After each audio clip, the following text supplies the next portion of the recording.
พายุถล่มพื้นที่แม่ริมม่อนแจ่มทำเสาหักต้นไม้ล้มกฟภ.เร่งกู้ระบบไฟคาดทยอยจ่ายไฟคืนครบวันนี้ให้ทุกขั้นของชีวิตได้ไปต่อด้วยสินเชื่อจากธนาคารออมสินธนาคารออมสินเป็นลูกค้าเราเท่ากับช่วยสังคม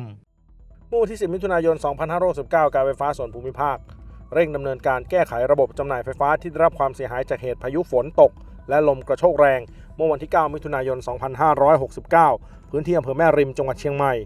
บริเวณถนนแม่ริมเสมิงกิโลเมตรที่ 21 เกิดเหตุดินสไลด์และต้นไม้ล้มทับระบบจำหน่ายไฟฟ้าส่งผลให้อุปกรณ์ไฟฟ้าได้รับความเสียหายและเสาไฟฟ้าหักจำนวน 5 ต้น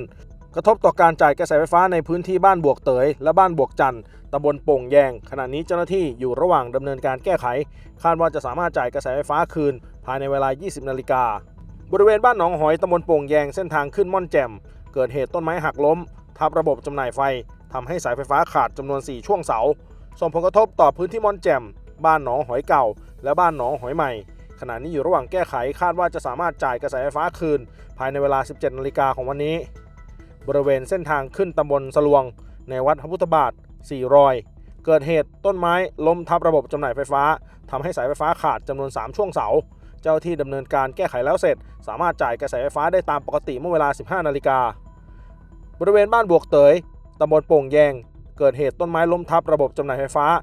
ทำให้สายไฟฟ้าขาดจำนวน 9 ช่วงเสารวมถึงอุปกรณ์หัวเสาได้รับความเสียหายส่งผลกระทบต่อการจ่ายกระแสไฟฟ้าในพื้นที่บ้านบวกเตยและบ้านปางลุง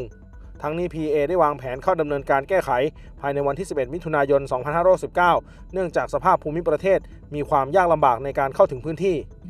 ผู้ใช้ไฟฟ้าในบ้านแม่ขี่บ้านม่วงคำและบ้านบวกจันทร์